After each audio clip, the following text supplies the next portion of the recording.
Well, Duncan, we're up and running. 2011, first win under your belt. Must be pleased.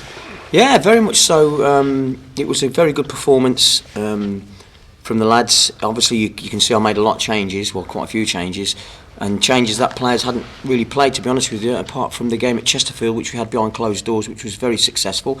We won the game 3-2. I know it's only a friendly, but it gave the opportunity for other players that hadn't been featuring to show what they can still do stuff for us. So obviously I was very pleased with that, and then obviously going to Eastbourne and producing that result. I always felt we were in charge of the game.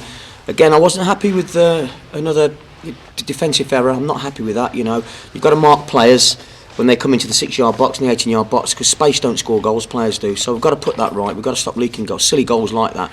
Because apart from that, we just dominated the game really. They had a little phase of play, 10 minutes in the first half, probably about 10 minutes in the second half, but overall we were the better team. Fresh start, 2011. You've also made fresh changes, 6 in number. Do you think that was the key to Saturday, and is it something that you'll be sticking with as the season progresses? Yeah, because I think, I did say to the players before, I wanted to produce a winning side and go on a run, and then you haven't got to change it. The team really picks itself. But after those 2 results and certain people's performances, I thought, no, now's the time for the change. And I always said along, we have got a big squad, and I did say that we would do that. And I stuck by my guns, and I made a change. It freshened things up, and I thought it worked really well for us. Consistency is probably a byword for 2011, something that Mansfield Town haven't arguably shown in the past 18 months. How do you achieve that consistency? By hard work on the training ground. That's what you've got to do, and that's what we will do.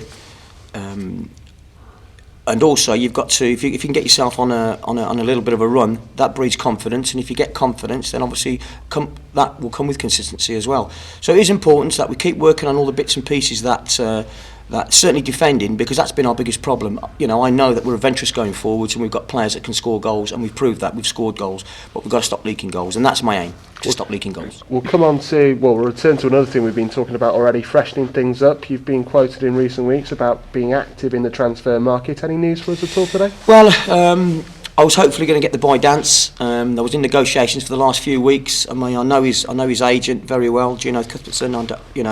He's a personal friend of mine, and also our chief exec has been involved with it. And we almost had him, but he slipped through the net because Crawley Town came in for him, and I would imagine he'd been given a very, very good deal, something we can't probably compete with. But so he's gone there. I've got my eye on a couple of other people, which hopefully something might happen this week with them. Obviously, I won't give names because I don't want no one else to go and nick them. Obviously, that's what happened with the boy Dance. So we're going to be active. I'm hopefully going to bring in a real player in from further up the leagues, and I'm negotiating that this afternoon. So there's a possibility there I might be bringing in a striker who's very, very good, who I know personally, and he would be a major threat to any opposition that play Mansfield Town. What's your youth policy going to be? Tom Naylor was involved at the weekend, the player muted, and we've spoken to yourself about Tom Naylor in the past and previous managers. Are you going to give him a chance and other young players at this football club a chance? Absolutely. Tom Naylor was outstanding on Saturday, and you wouldn't have thought he'd not started a game all season, to be honest with you. But I remember when his last game he played up at Gateshead, he put in a very, very good performance.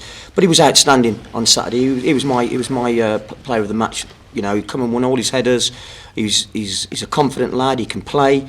He's a very, very good centre half, and he's got a very bright future, and I want to keep hold of him. Is the key then to give him a run of games, give the likes, Danny Mitchley you've signed recently, because previously at this club, Tom and I think Danny Mitchley and also Lee Gregory, they had an opportunity, 1 maybe 2 games, and then they were back out again. Is it a chance to build that confidence and let them actually find their feet in the team? Yeah, absolutely. I mean, if you're good enough, I don't care what your age is. If you're good enough, you can play in the first. You can play in the first team. You can certainly make the squad. So the likes of Danny, who's a very, very good, again, young player, because obviously the chairman's looking to next season to start a reserve team, youth team, half reserve team. So players like that would feature in games, because obviously it's very difficult at the moment, because unless we put on friendly games, we don't get to see these players in a competitive manner. But we're going to put that right, because obviously we had a game against Chesterfield. I'm going to be speaking to Ince this week. I want to try and organise another game against Notts County. So the players that are not playing regular are going to get some competitive football, because that's really important. But going back to your original question, those lads will get a chance. Tomorrow, Fleetwood. Team news ahead of that game? Well, Fleetwood we went up there, as you know, and we got beat 3-0. The boy Magna Vieira, was outstanding on the day, to be fair, but we did make really tactical errors, and I can picture the goals now, to be honest with you. And then Keegan Park had a chance to get us back in the game. I think it was 2-0. He had a penalty and he missed the penalty. And then they beat us 3-0, but we certainly gave it a good go towards the end. But it was too late then. The goals had gone in. It was too late. They're a good side. They're a well organised side. I know a few of their players. Obviously, I know the boy Miles, who used to be at Macclesfield Town, ex-Liverpool boy.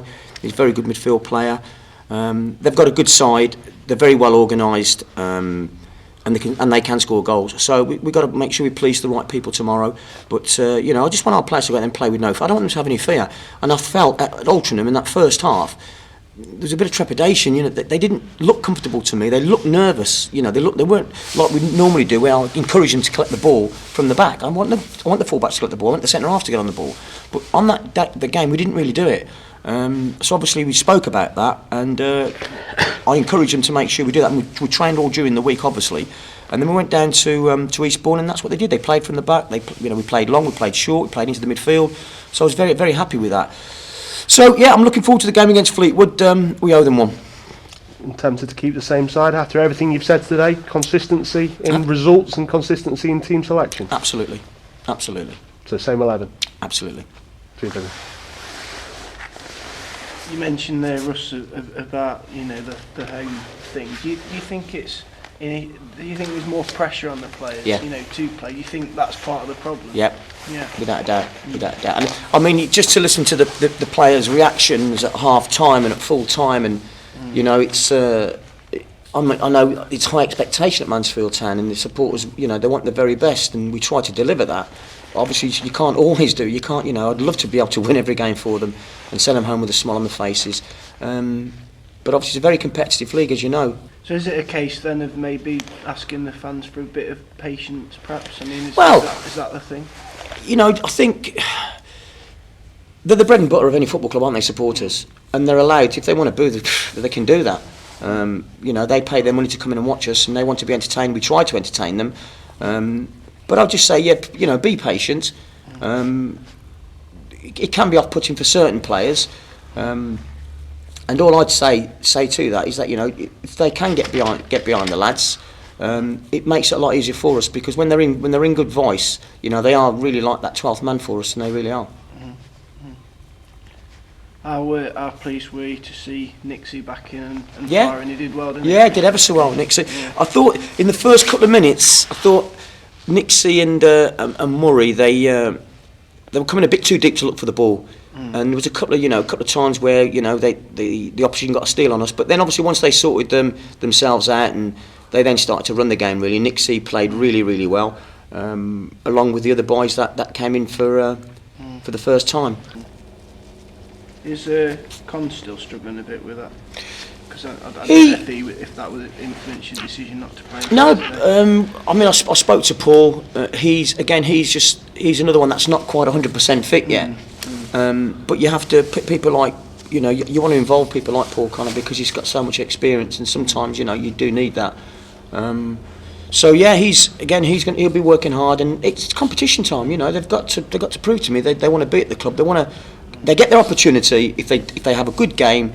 The team picks itself, doesn't it? And I don't switch and change it, because if a team performs well, you stay with your team. I thought both front lads did pretty well on Saturday. I thought Rob Duffy was outstanding. Yeah. And Keegan worked hard. Keegan Parker was, again, I think Keegan Parker is starting to show why he's played at the levels he's played at. Because I think his movement on Saturday was unbelievable. Winning free kicks when he wasn't getting past. Again in positions. I mean, he should have had a hat-trick, shouldn't he? Oh yeah. He easily should have had a hat-trick.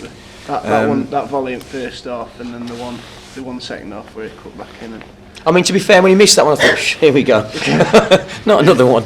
But then I always knew I had that feeling that we were going to score a goal. Yeah. And I think his movement, he's so good, his movement, and I think at this level, sometimes a lot of strikers they just work in straight lines.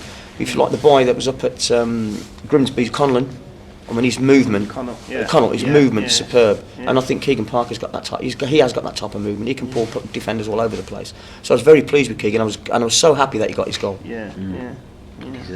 Deserved it, yeah, because he worked his socks off, didn't he? Yeah. Excellent. Okay.